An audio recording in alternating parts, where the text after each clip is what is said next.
Hello everybody, my name's James, and for the benefit of those listening back to the audio, you're listening to Ask James, my regular YouTube live stream, where I welcome questions from the YouTube community on anything football related.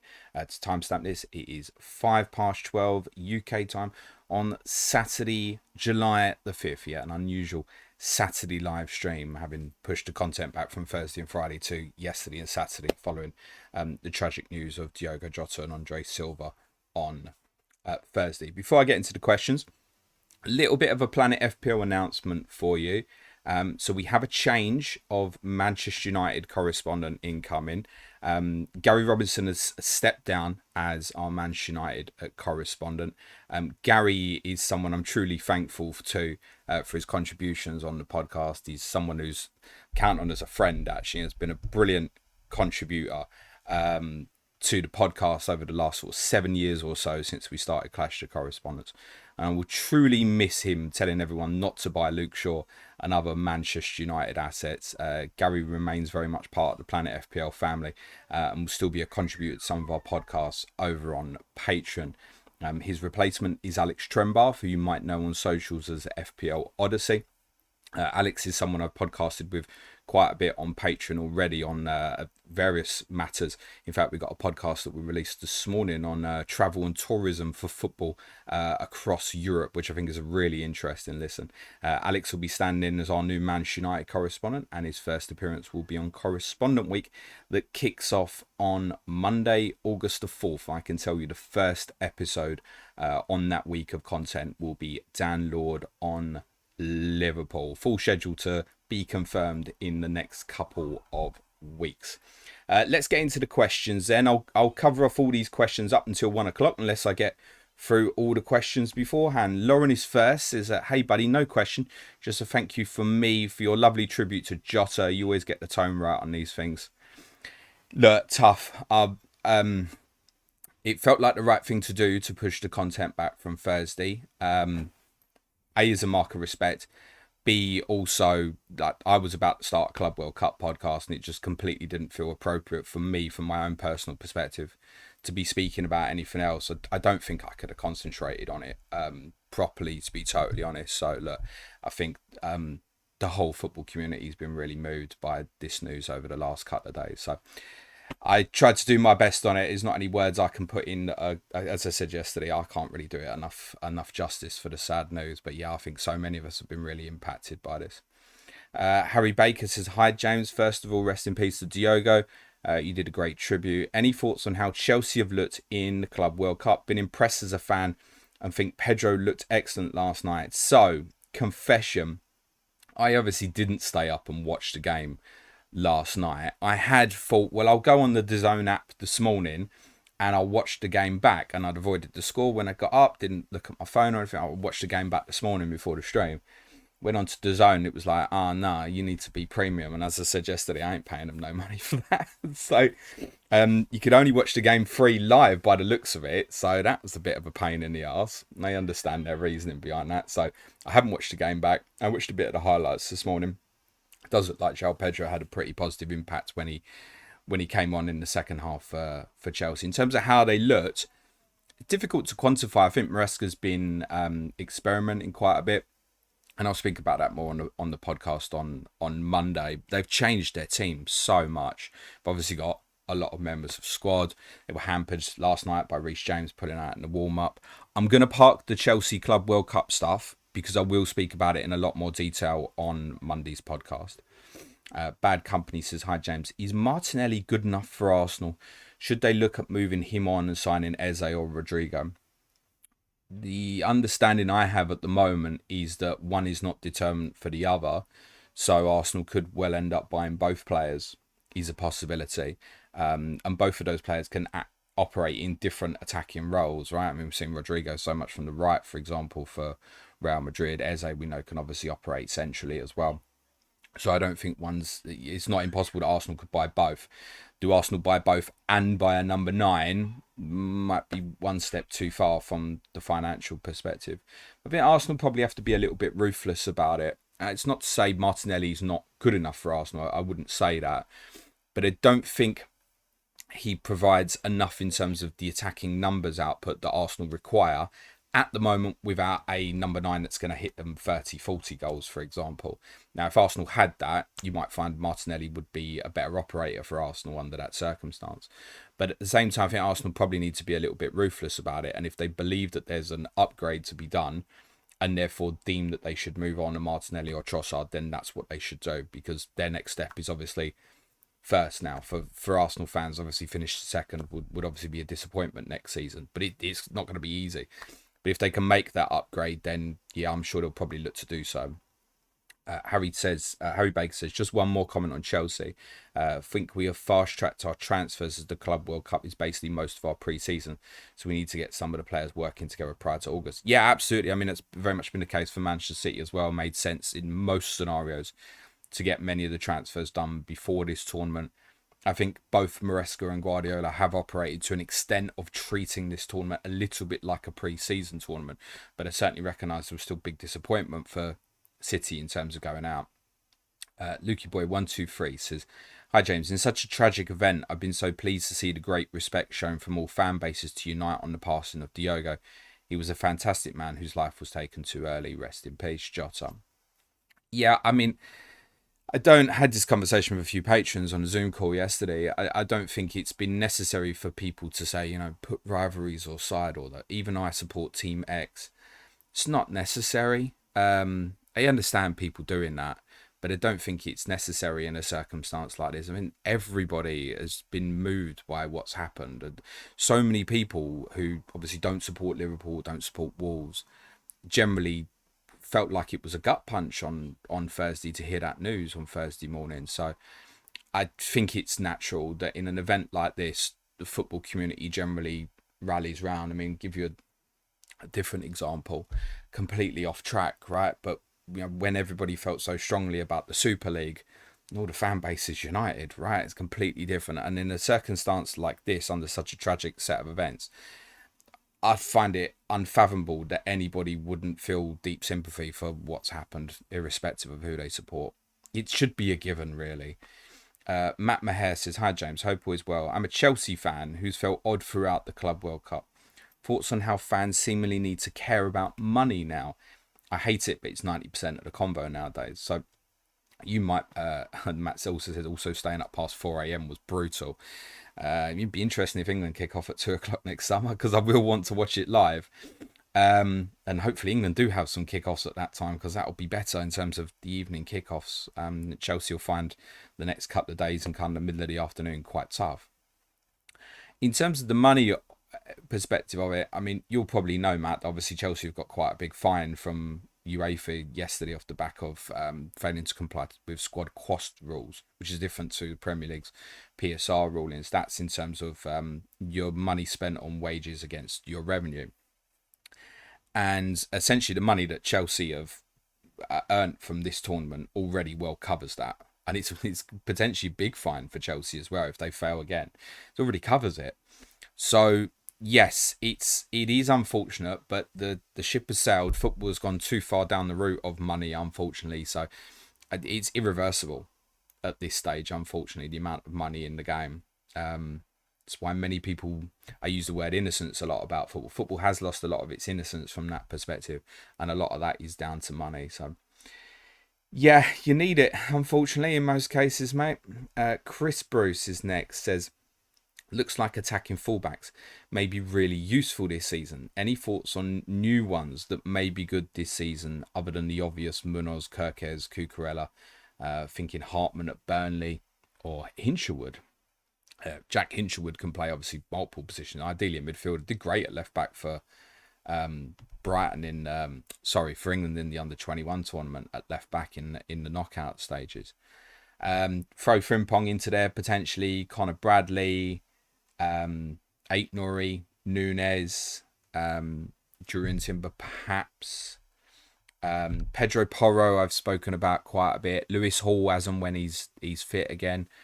I think the pricing, we spoke about it, obviously I kind of really dedicated the pod to it on Monday in terms of discussing defensive assets. And I think the pricing is going to be really, really interesting. I reflected on it more and did a piece for Advanced Tier patrons yesterday that I think top four for me would be two Liverpool fullbacks, Frimpong, Kirkes, because of what they could be.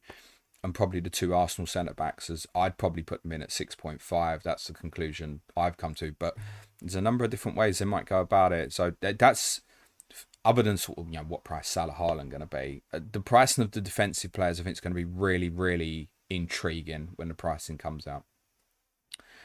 Harry Baker says, agree with what Matt says. Fans know too much about the behind the scenes of football nowadays. It's unhealthy compared to what it used to be like. So yeah, probably to elaborate that on a little bit more, it does feel like football fans need to understand the money element of what's happening, compliance with PSR, etc., etc. We have to be way more understanding of what our own clubs who we support, what they're doing in financially, right? So you can look at Tottenham. I'll give us an example because I obviously know it best, that Tottenham can go and blow 200 million this year and it doesn't matter against PSR, but in terms of against cash in the bank, Tottenham can't really spend that much at the moment, right? And there's different clubs will have different nuances. I agree with that. It does feel like we as football supporters need to understand better what's happening with clubs, and it does feel like it's much more in the news now. That's because there's so much more legislation around it, unfortunately. Gazman says, afternoon James, thanks for the content. If you had to guess, out of all the summer moves, who scores the most in FPL next season, and does it make a huge difference when I start my Patreon sub? I'll come back onto the Patreon sub in a minute. I'll plug that a little bit. In terms of players moving, it depends. I mean, we've got sort of 6 weeks or so to go still, and with 5 weeks maybe. If Isak went somewhere, I'm going to say something like Isak, aren't I? I would think of those that have moved so far. You would put Matthias Cunha, certainly in the bracket of players that could score really well. And I think probably putting Brian Brumo in that bracket as well. He will go to Manchester United. I'm near absolutely certain of it. So those are probably the two standouts at the moment. But we know that some of the top teams are still going to be looking for new attacking players. Just mentioned some for Arsenal potentially, for example. But I would think of the done deals so far, you would think probably Cunha, I think. Lewis James says, hello, hope you've been busier than Fulham. Lewis is our Fulham correspondent. Lewis, you kept Kene Tete, mate, so that was some good news so far. Dominic Calvert-Lewin, I said the other day on the podcast, that might be one for you to keep an eye on. I'm sure Fulham will do some business, mate. It's still very early. I think what I would say, like I've mentioned this a number of times about Tottenham, like expect a slow summer transfer window for Tottenham, because Thomas Frank needs to obviously have a look at a load of new players, right? And Tottenham have a bloated squad. They actually have a lot of players, and some players need moving on. He probably needs to work out who he needs to move on first, actually. Oh, I forgot Gazman's point, didn't I? When should you sign up to Patreon? I'll tell you what I'll do on Patreon, right? So I'm going to take a holiday from Friday the 18th of July. So I'm going to do content up to Thursday the 17th. I'll tell you what I'll do, right? All our Patreon content at all tier levels, I will make free from Monday until that date, Thursday the 17th. All of it. All you need to do is register up on Patreon and be a free member. You don't even have to pay. And then you can have a look at it. You can have a look at it and decide what you think sort of like an appropriate tier level for you. So there you go. I can't sell it any better than that, can I? Support us on Patreon for free now, and you can have the remaining 9 days before I go on holiday, all the content free. Done. You just need to literally basically register your email address, sign up as a free member. Our existing patrons have this month free. So there you go. There you go. On the spot, sold. Sign up. I expect to see 200 new members today sign up on Patreon for free. I can't sell it any better than that. We've got a full week of content this week. Our podcast. I'll tell you what we're doing this week. We're doing a patron special week this week. I've got 5 of our patrons coming onto the podcast with myself, and they're coming on to speak about topics that they suggested as podcast ideas. So I've got Oni Dozy coming on Monday. We're going to be talking about the influence of black professionals in the Premier League. On Tuesday, JC is joining me to talk about policing in modern day football. Wednesday, Paul Parsons is joining me to talk about models and if they're needed for FPL. Thursday, Milan Rizavi is joining me to talk about mental health in sport. And Friday, Chris O is talking about the continued influence of American money in football at the moment. Those are our podcasts that are available on Patreon this week. They are all free to you. Just support us on Patreon for free. Don't give me any money at the moment. Sign up for free, see if you like it, and then at the end of the month, choose what you think's an appropriate tier level for you, or don't. Tom Glover says, hi James, if you and Suj had a fight and stopped producing content for 16 years, do you think you could fill the Principality Stadium when you reunited for your first live show?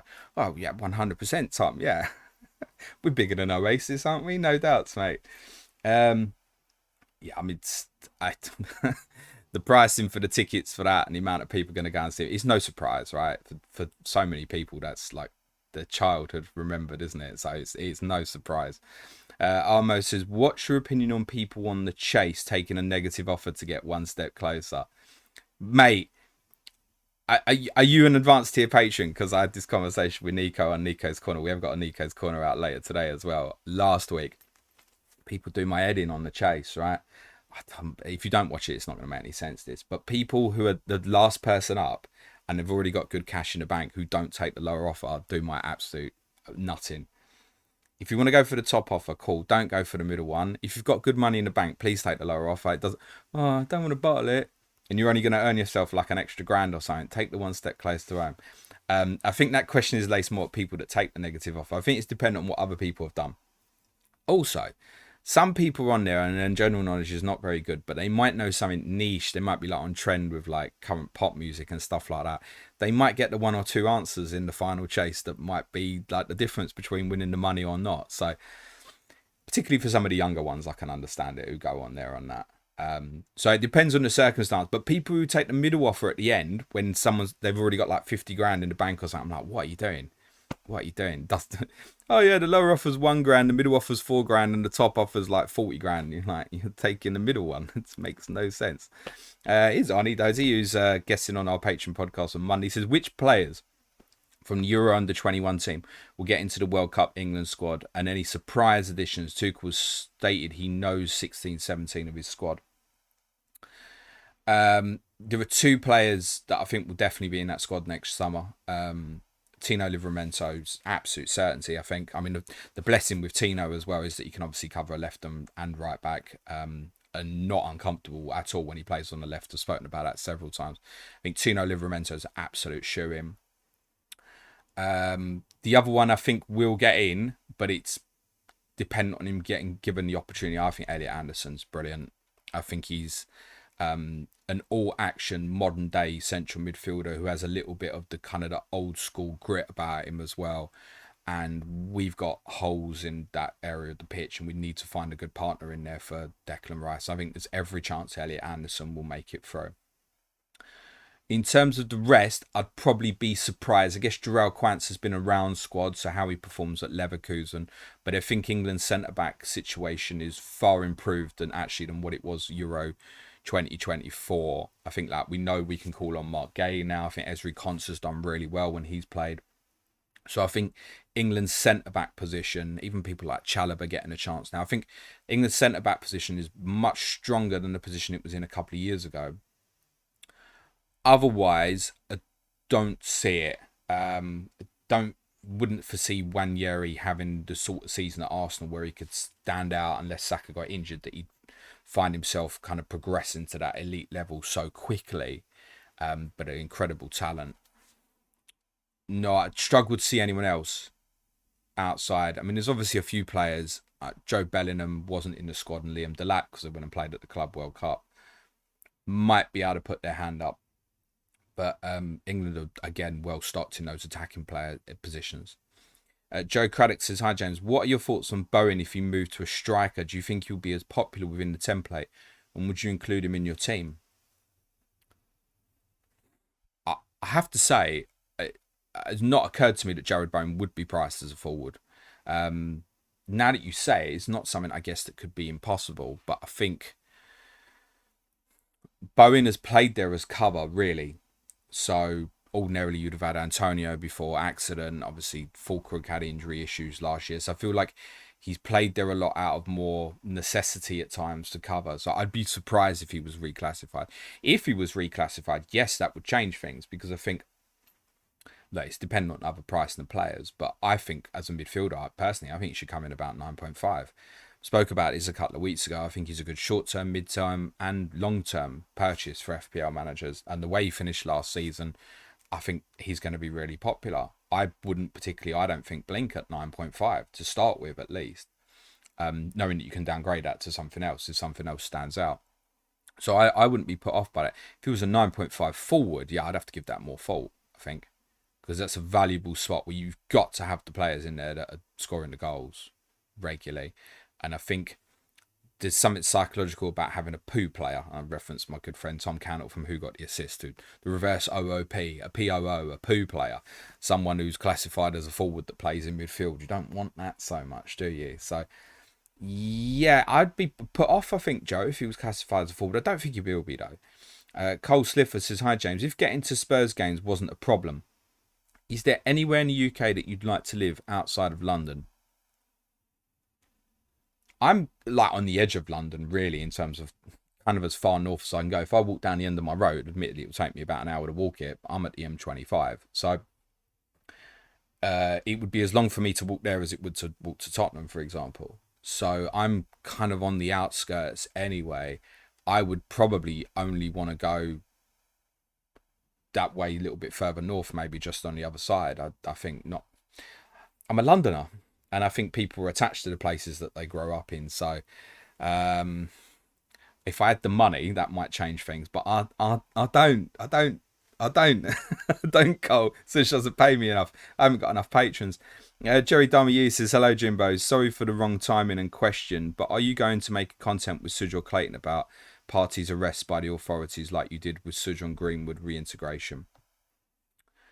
Good question. Don't know the answer to that yet. It's obviously quite fresh news yesterday. The problem I've got at the moment is Clayton is in America at the moment. He's really busy doing his own thing. Clayton will be back on the podcast at some point, but he's getting his feet under the table with what he's doing with his coaching out there and also studies at the moment. So Clayton's got an open invitation. Whenever he's ready, he'll be back on the podcast.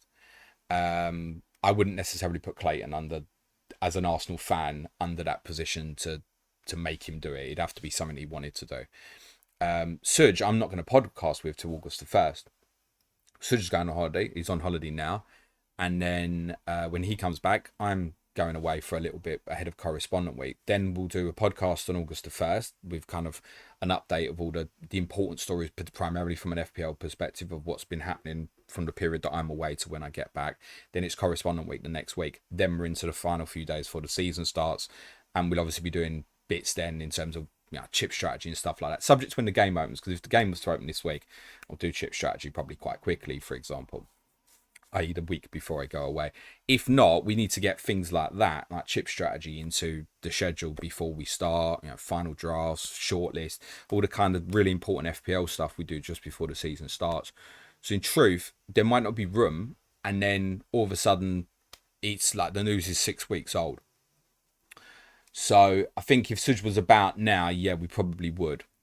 I think what I'd like to say on it is I think everybody's known that it was Thomas Partey that was obviously the unnamed player in these stories for pretty much 3 years. And I totally understand that the media kind of had their hands tied in terms of what they could say. We often reference number 5. I think that Arsenal have massively let their fan base down. I think that's what I would say about it. I'm very conscious when, as a Tottenham fan, I speak about Arsenal, and I probably defend them a little bit more than I should sometimes, because I don't want it to come across as you're just a bit of Tottenham fan and you dislike them. Obviously, look, they're my enemy, right? I don't want them to do well. But I probably, when I'm trying to speak like down the middle about things, about how they play or something, I probably defend them a little bit more than maybe I do other sides as an influencer, because I don't want it to come across that way. But I think Arsenal massively let their fan base down more than anything else here. And not all Arsenal fans will feel that way, and that's fine. But I think Arsenal fans have been put in a really uncomfortable position by their own football club, because they all knew about this. And I think many, not all, but many will have felt very conflicted over the last couple of years about what's going on. And I think for a club that prides themselves so much on the traditions of what they are, a great historical football club, even I can say that and can't argue it, I think they've massively let down their own supporters here. He should have been suspended. And if it's a case of there was real concern about, lawyers getting involved and stuff like that, pay him, don't play him. That's what should have been happening. There's another example of a club in the north that you'll know about who did that. Never got any money for the player.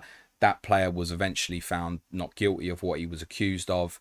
And it might be, there's every chance, unfortunately, because of the low rate in terms of charges on rape and sexual assault that actually get convictions, there's every chance he might get off. But the serious nature of that for Arsenal, for me, means that they should have suspended the player, or at least chosen not to play him in the public limelight. Arsenal have one of the best women's teams in the world, just won the Champions League. What's the impact of them, all the young female supporters that support that ladies team? How would women who work for that football club have felt over this last couple of years? I think as an institution that Arsenal are, I think they've massively let their people down. That's my personal opinion on it. Will we cover it more? To be confirmed. Just because of how the scheduling works at the moment, I can't confirm. It certainly won't be this week. That's a guarantee.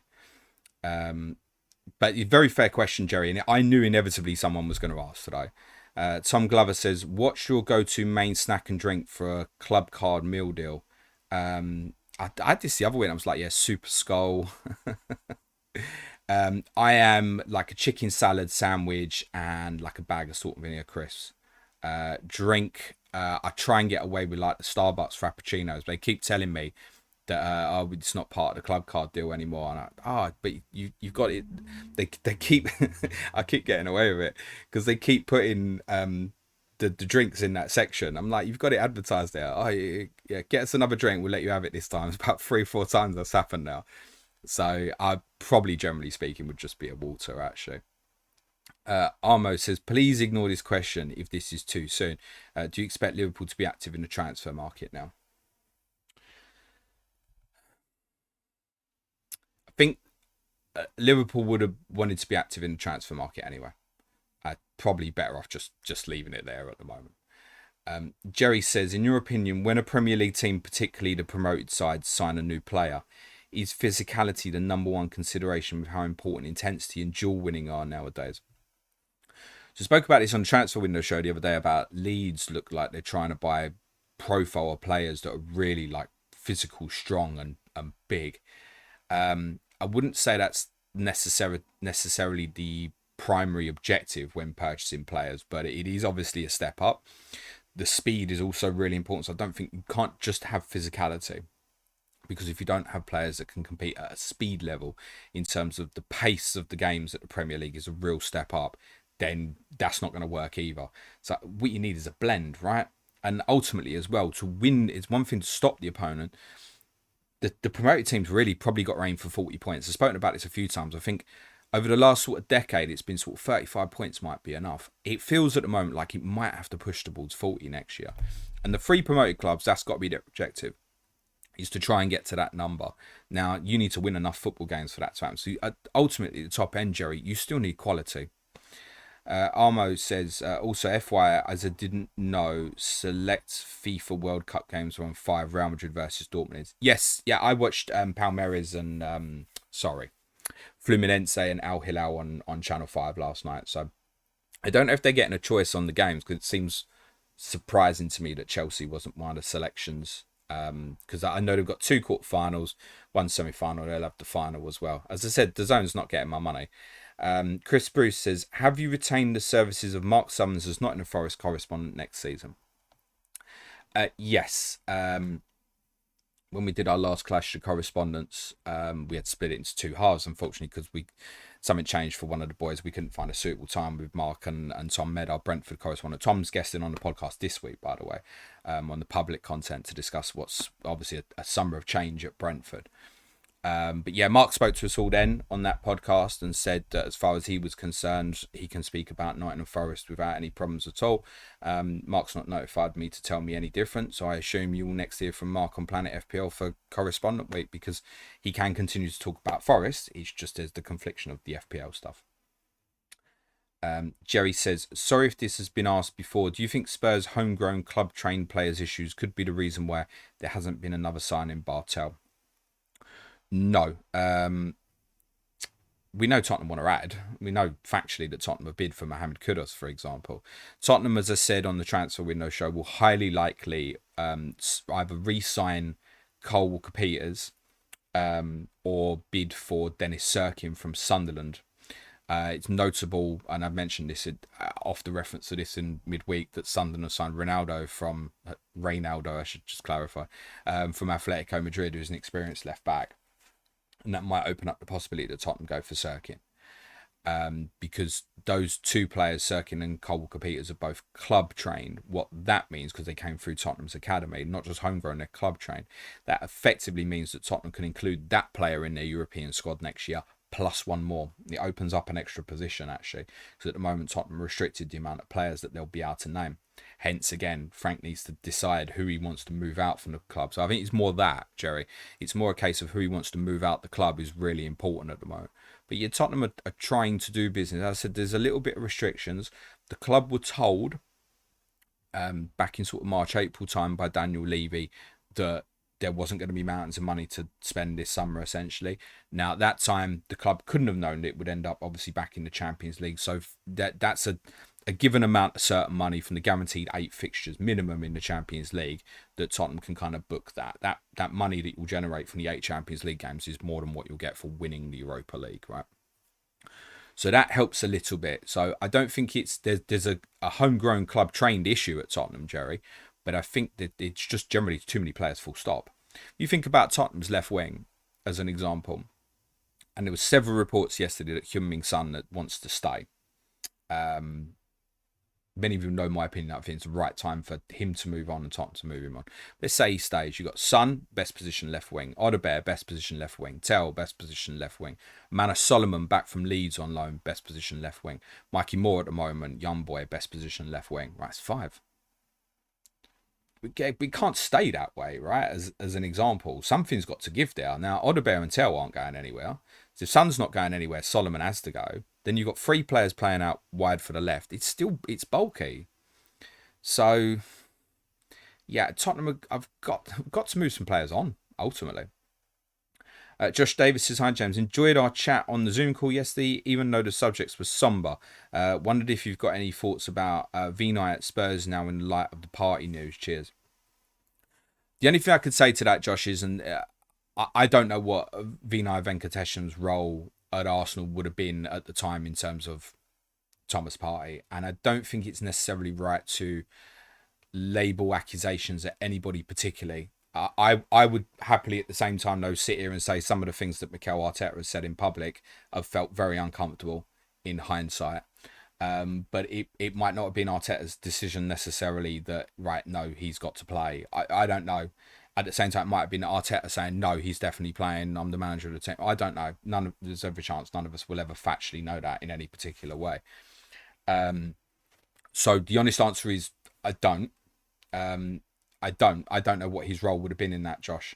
I'm impressed with him so far in terms of he wants to get him board and in terms of like meeting up with fan groups, etc. Clayton told me, because obviously he knew him from obviously working at Arsenal, that he would be really good for that sort of thing.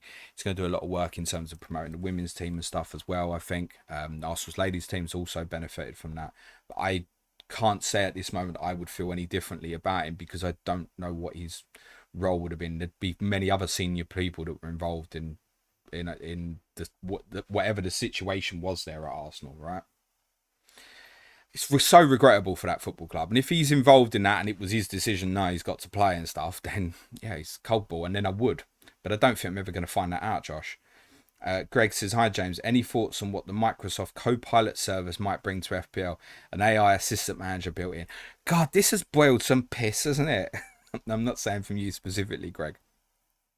Yeah, an AI tool and the FPL app next year. Wow, how fucking scary for eye test managers like me. Look, I'm all for people wanting to use tools if they want to use them. I think that the only point I would have on it is I wonder if there's a little bit of a danger that for the less engaged that they just copy the transfer and it kind of inflates people's pricing in a direction. That would be my only minor concern. If people want to use the tool, cool. I'll have a look at the tool, see what it's got and stuff. There's other great tools out there already. Ultimately, this is the way the world's going, isn't it? Right? So look, there's AI tools out there that already help many FPL managers. Why shouldn't FPL get on board with that? I certainly have absolutely zero problem with it. My instinct is it won't be for me, and that's not because I'm against tools or brilliant recommendation sites like Review, etc. It's just for me, I enjoy the process of trying to work the decision out myself. It probably means I'll never win FPL, but that's what I enjoy most about FPL is the process of coming to the own decisions myself. That's how I feel, and I just think externally there are influences which I try and park where possible. And I know ultimately people use great sites like Review. They can only put in platforms and there's recommendations. People still make their own decisions and they change projections on expected minutes, etc., etc. None of that's for me personally, but it will be for many other people. That's fine. I certainly have no issue with it being brought in. What might it bring? Well, the small danger is that you get a lot of people do the same thing, but isn't that the case anyway? I know it's not so much say on our streams, but on many other content creator streams, I know that a lot of people literally want to be told what to do. And if a really popular content creator says, buy this player, a lot of people are going to do it. It's no different. Jerry Darmy says, now that we know Villa got fined for PSR issues, do you think they'll start selling players after they sold their women's team? So, again, I won't speak about this too much, Jerry, because to speak about this quite a bit on the transfer window show with Suj the other day, that you have to understand the difference between the PSR rules for the UK and UEFA's squad cost rules. So, yeah, fine. Villa PSR sold the women's team, no problem. They still need to probably sell players or at least cut the wage bill like they've got Philip Coutinho off the books to comply with UEFA's squad cost ruling. As said, they were fined yesterday along with Chelsea. So they do need to reduce the money that they spend versus their revenue on wages. They have to get that down to below 70%. So that's the most important thing. I reference people like Leon Bailey's on a hefty salary at Villa, right? That's going to really help them if they move him on. I think Ian Maatson will be first choice this year. Luca Dean is also on a hefty salary, might get moved on. I referenced these sort of players on the podcast earlier this week. Eddie says, would you loan either Mikey or Wilson or sell Wilson or Ollie if we bought two wide attackers or 1 and a 10? Bloody hell, Eddie. Even if we only buy one, which seems more likely, one might need to go on loan for Mins. There's a small chance that Odebear would maybe go on loan, but I think that would only be if Frank really likes Manor Solomon, for example. I think Manor Solomon will probably go. Mikey's still at a really young age, and I think ultimately will be a 10 in the long term anyway. And Odebear can play central, can play right. The good thing about these players for Tottenham is that they are multifunctional in the sense you can play Tell or Odebear on the right, you can play Tell as a 9, you can play Odebear as a 10. So I would say probably not Eddie, but again, if players can't be moved on, then there is a possibility that perhaps maybe yes, Odebear might get loaned to another Premier League club possibly.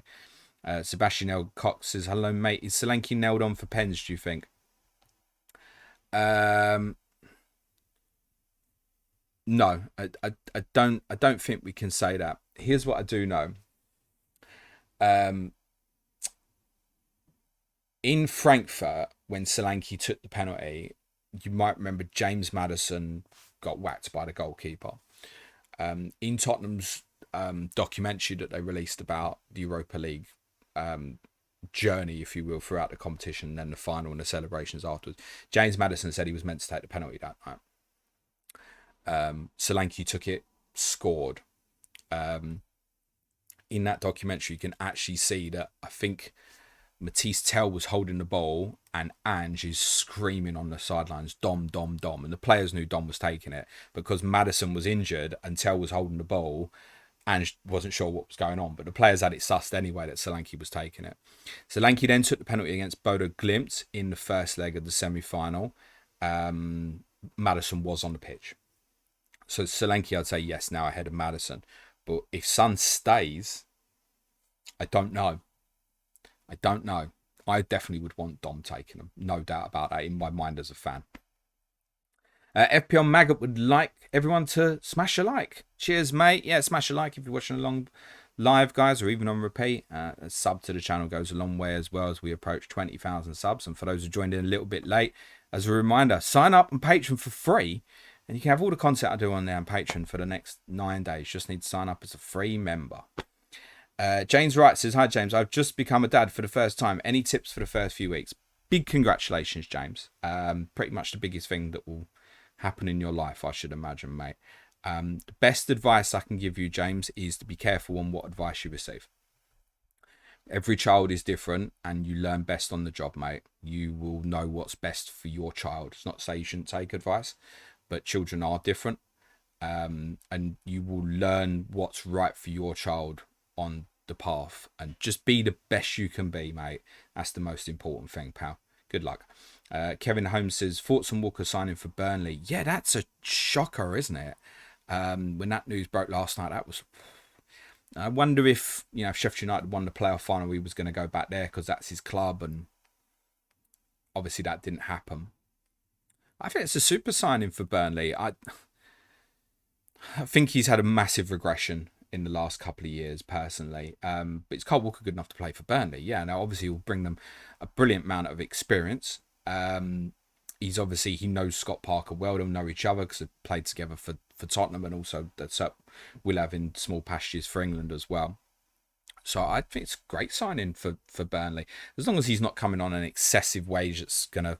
I suppose it probably is going to be an excessive wage that's outstrips many others. But I think people at Burnley would go, that's one of England's best right backs over the last decade. All right, fair enough. That's a big name player coming here. He's coming in to help us out. So yeah, I think that'd be all right. He'll bring experience, won't he? So yeah, I think it's a pretty good signing for Burnley. I think we're surprised. Surprised that a player who started for England 3 weeks ago was decided to go to a promoted club. I think it's a good signing for Burnley, but very surprised. Adam says, as an Arsenal fan, I'm genuinely gutted that we're seriously considering Madueke. I personally think very lowly of the player. What are your thoughts on him, James? I think very highly of him as a player. I think I referenced on a podcast a few months ago, and I had to be careful when I said this because I knew it would probably get taken out of context. But I could see bits of Bale in him. There's not many players have made me think that. And there's 1% chance he becomes as good as Gareth Bale, right? But there are elements in his play that I think, yeah, you've got an unstoppable element to you. Now, what I would say about the links to Arsenal is, and again, and we discussed this on the transfer window shows, it makes no sense to me. You've got Saka and Nwaneri, I don't understand it. And his best position, I'm fairly certain, will be from the right-hand side rather than the left. If Arsenal go and get him to play on the left, fine. I don't think that's best for the club or the player. I think his best position would be on the right winger. Personally, truthfully, I don't understand why Chelsea would be looking to move him on at this stage. Don't understand that at all. I think there is a player there with real talent.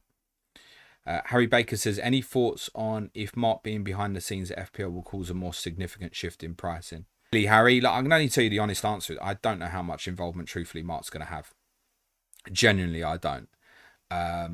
So I certainly don't want it to be like the pricing comes out, we don't like it, and it's like, oh, it's Mark's fault. Like, I don't know how much involvement Mark is or isn't going to have, right? But I definitely know that it will have a voice for the voiceless, if you will. And what I mean by that is he'll understand what the community wants, because Mark will think much like us in terms of what we would want for the game, right? You dirty slots. This afternoon, James. Good to hear your voice. Means the next FPL season is drawing closer. I've not been going anywhere, mate. Chris Bruce says, would love pricing to be 0.1 increments this season, be a bit more wheeling, dealing. I've spoken about this in the past, but I don't know if there's a want to do it. FPL Yerb says, can't believe you're not joining the WhatsApp channel for Lordies League. Yeah, I can, mate. I don't do DM groups, mate. I just do not do them, mate. Louis says, some people are talking about the contempt of court act since it's an ongoing legal case. This is obviously in respect to Thomas Partey. I feel ashamed and embarrassed by my club. They let us down. I genuinely have to think about whether I'll watch them next season. This is kind of what I'm saying, where I think some Arsenal fans have every right to feel like the club has let them down. What I would say to you, Louis, with all of our clubs, there are ills. All of them. Many will question where money's coming from these days. at many of the clubs. There is no, and I promise you, there is no football club in the Premier League that's like whiter than white and absolutely perfect. None. None. There are ills within all of them. You at this level, the greed is too much, mate, for it to be any different. So it is a Tottenham fan to an Arsenal fan. I understand that you're feeling you're let down, but yeah, support your club, mate, when it feels right to do so. I wouldn't, if it was me, if it's me, like I would say this, I reference this in sort of like City and Newcastle and stuff like what these people meant to do, like give up their football clubs, stop supporting them. You don't have to necessarily like the ownership, etc. It's still your club. You can't change what's in your heart. Clubs let you down, but it's still your club. And I wouldn't be sitting here and going, if it was Tottenham, I wouldn't be supporting them. And of course I wouldn't. I'd just feel massively disappointed. Zem says, hi James, is there a specific tool you'll use to identify rotation pairs, Monday's pod, or is it just manually looking at the fixture spreadsheet? For me, Zem, it's manual. Yeah, it's manual. I've left those rotations that I mentioned, they're available on my planner for our patrons on Slack. Sorry, those who sign up free this week won't have access to Slack, sorry. Yeah, I do it all manually. It's how I remember things best. I've had patrons offer me with stuff with my planner in the past. Say, look, do you want me to do this for you and stuff? It's like, no, I want to do it because I'll remember things better and it sticks better for me. So I like that process of working stuff out myself, mate. Mark505 says, not a question, but recently found your pod. It's so good, mate. Keep up the good work. Much appreciate that, Mark. Thank you, mate. Stephen said, the zone games are free to watch, by the way. I don't think people realise that. All you need is to set up an account. Every game is shown for free. It's just not in HD and has a few adverts pop up. Stephen, I'd recommend listening back to the start of yesterday's podcast. And yeah, I mentioned that. I just couldn't watch the game back this morning. I think you had to watch along live, or you can join in if the program's like in play. I think you can watch it from the start, but yeah, it's where I've watched the majority of the games, mate, and no, I haven't given DAZN a penny, and unless they have Tottenham games on there, I won't. Florentine P says, hi James, I'm not trying to defend Arsenal or Partey. I honestly hope he ends up in prison if he's found guilty. What's your view on how Benjamin Mendy was treated? Similarly bad in terms of how he was treated. Yeah, listen, he got off. As said earlier, many convictions don't go through. Okay, he's obviously got I think an 11 million payout from Manchester City in terms of lost wages, because I think Man City didn't pay him, right? And I totally understand the Arsenal perspective of you couldn't just sack him. Like, I get that he shouldn't have been playing football for them, I think, and I think that's how most people felt. FPL Chris says, hi mate, hope you're well. What do you think Chelsea's starting front five will be game week 1? Now that's interesting, because that depends on the setup, and technically, for example, in terms of how they move within possession, I could say to you, Mark Cucurella might be one of those 5. Right? He might be the left winger, he might be the left-sided 10 in possession. So we have to be careful how we define that a little bit, because technically, let's say Chelsea started against Palace with Caicedo and Lavia as central midfielders, and say Reece James or Malo Gusto at right back, then technically in that front 5, how they build to, Cucurella will be one of those players under that sort of circumstance, right? Now, it's more commonly that, and it could be that it's Cucurella and Enzo Fernandez, but the idea, I think, quite often is to get Enzo Fernandez into those higher positions. I don't know if again, I've not watched the game from last night. I don't know if because Andre Santos played, he might have played with the brakes on a little bit. Palmer looked like he was back where in his best position at kind of the right-sided 10 half space. So I'm going to assume that you're lacing it in terms of more simplistic. So Fernandez joins that, if you will, as kind of 10, Palmer 10. I think it'll be the lap up front. Jackson's obviously suspended anyway. And I think at the moment I would say Madueke and Neto one way round or the other. But I think if there's any clue to take on Chelsea so far, and again I might speak about this more on Monday, is we've seen a lot of not just rotation in terms of players, but Cole Palmer has played like at least 3 different positions across Chelsea's 5 games so far. And there might be more of that next season in terms of players changing formations. So I don't think Chelsea and City, the 2 sides in this tournament, are not sides I could look at and feel comfortable. And I'll say, right, okay, this would be the game week 1 team. I'll have a good go at that. Would that be the same in game week 2? I don't know, buddy. Chambo1440 says, who's top of your shopping list for Spurs in this transfer window? Top quality content as always. Just a quick shout out. If anyone's got any more questions, just pop them in the chat quick and I will get them covered off in the next couple of minutes. Lots depend on Romero. So if Romero goes, there's a potential impact on that. Top of the shop for me, though, is a number 6. Very difficult to find a good one, but that would be if Tottenham's blew all their budget on a world-class number 6, I'd be quite content with that. That's top of the shop for me. These players are very, very difficult to find. Again, Frank may want to have a look at Bentancur, Bissouma, Bergvall, maybe Archie Gray, all in this position before he makes a judgment of what he wants to do next. But that would be top for me. In terms of an attacking player, truthfully, I was asked this a couple of weeks ago about like Eze, Kudos, Semenyo, Bumo. And I don't really consider Bumo because he's going somewhere else. That's kind of well known. Who would I want? And I actually said Morgan Gibbs-White. I think Morgan Gibbs-White would be an absolutely super addition for what Tottenham want to intend to do next. Not suggesting, I mean, there's loads of links with Anthony Elanga at the moment. Doesn't look like Morgan Gibbs-White be going anywhere, but actually to buy a 10, if you will, that's where I'd want Tottenham to head. Brilliant player. And I think very importantly with him, his off the ball work is exceptional as a number 10. So it's as much that. Adam Palifoot says, I think you've been reading The Athletic on this Partey stuff. I do read The Athletic. I don't make any disguise of that. I've read lots of stuff on it. FPL chat says, just thinking in terms of Gittins and Pedro also joining for big money. In terms of them fitting in game week 1, well, I can't really comment on Gittins. Would he start game week 1? Very difficult to say. I mean, essentially Chelsea kind of having a pre-season now, right? And he's no part of that. So that's probably a slower integration. Pedro obviously is getting a chance now to at least at minimum train with these players. So he will be ahead from that perspective. Interesting that obviously came on for Delap yesterday. That would maybe put a little bit of question mark in terms of Delap game week 1. But I think if Delap didn't start game week 1 with Jackson suspended, it would be back to the point I said of you sure you've made the right decision there. Josh Davis says, what's your favourite pint? To be honest, I've become much more of a cider man recently. Favourite pint is Stella Artois, but I banned myself from it about 20 years ago, mate. Adam Palifoot says, it's ridiculous gotcha journalism. Arsenal would open themselves up to a lawsuit if they suspended him without him being charged. In an ideal world, they could have done this. Okay.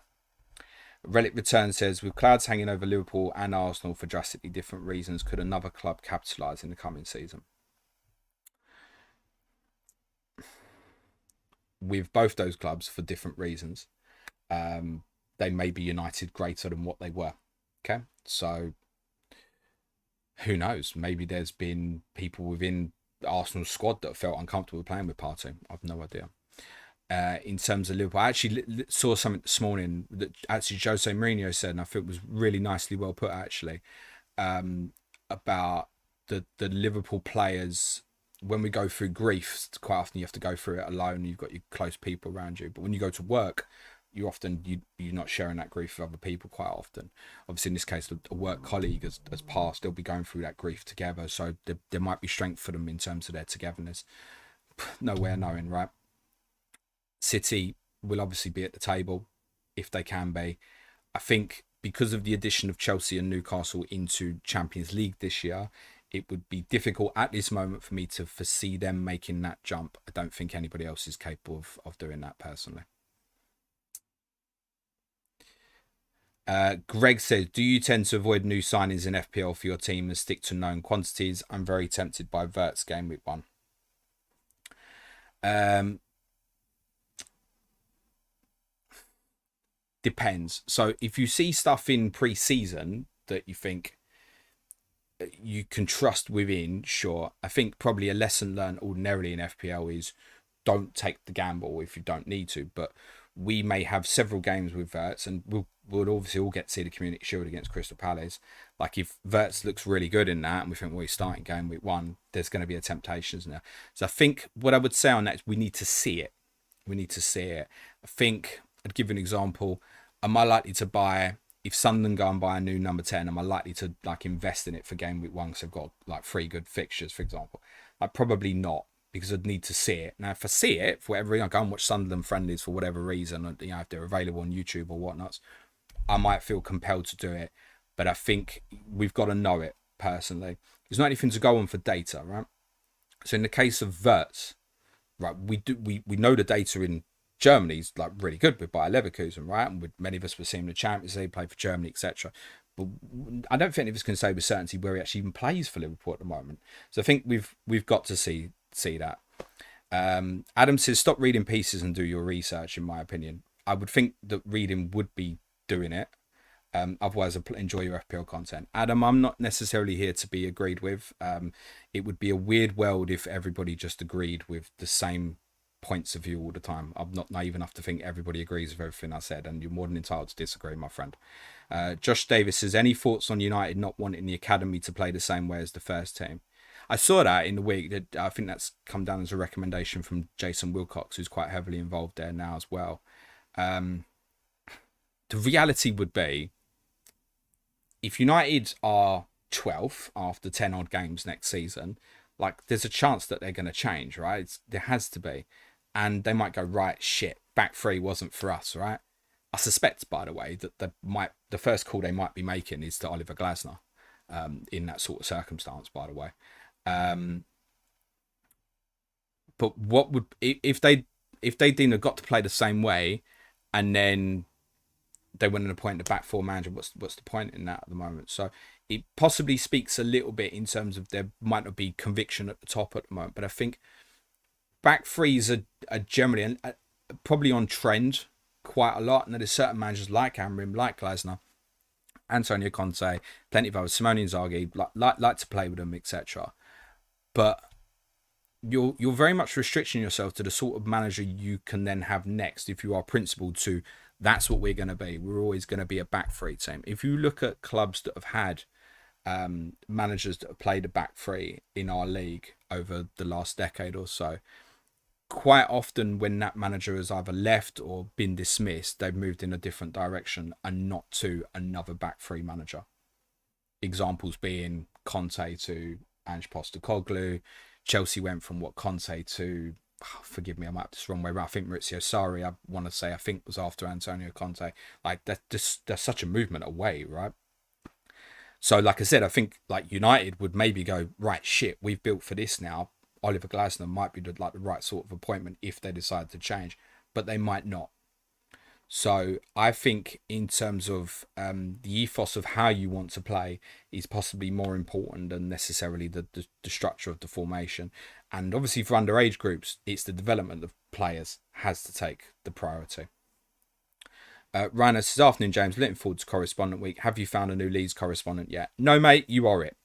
And we'll finish with Chambo 1440 says, if you had to pick one team that's come up this year to stay in the Prem next year, who are you picking? Well, Ed's here, so I better say Leeds, and otherwise he'll be coming for me. But realistically, based on the data from last season, I think there's every reason to think Leeds would be most likely the strongest of the three promoted clubs. But it will be a challenge, no doubt. Lukey Boy and others, you're very, very welcome. Smash a like, hit the sub button, everyone. For those on the audio, a 5-star review does go a really long way. As said, if you want to support us on Patreon, I'll make all of the content available for free members. So all the advanced tier video content, all the podcasts will all go out to everybody this week. Just sign up to Patreon. This will be the content from now until the 17th of July. I'll make it available to all of you. The patrons have got it free this month. You can all have it as well. You just got to sign up on Patreon as a free member. You do not have to pay any money at this moment. You can make a decision then when I go on holiday if you want to sign up and what your appropriate tier level is, etc.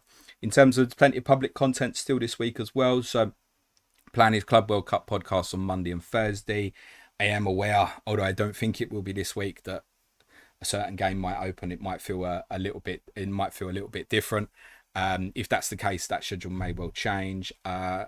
Tuesday, I'm doing a podcast with Jacob Hinchcliffe, who was the mini league winner in the Planet FPL Mini League last year, finished 56th in the world last season. Jacob's going to be doing a podcast with me talking about his successes of his last season. I want to talk about kind of the mental aspects for him at certain stages. He did have quite a bad dip early on where I think most people would have gone, my chance is gone, and he recovered, and then he obviously really pushed to finish in the top 100 in the final weeks of the season. So I want to really challenge Jacob on some of the mental aspects as well as obviously some of the decisions he made. We'll certainly take on some questions for that as well on that podcast. So that'll be the extended pod this week. As said, Tom Medge joining me on Wednesday for a discussion on Brentford's summer, Thomas Frank's departure, what's happening with Bumo, Keith Andrews' arrival, what he thinks about that decision. A lot of change at Brentford. I know many people are nervous about them. I think Tom's a little bit nervous himself as well. And Friday is scheduled for Ask James as well. As I said, if you want to support the show, patreon.com/planetfpl is the best place to do it. Shout out as well to Chambo, to Greg. Greg says, leave a like on your way out, everyone. Smash a sub, drop a comment. For the benefit of those on the audio, cue music, please, man child.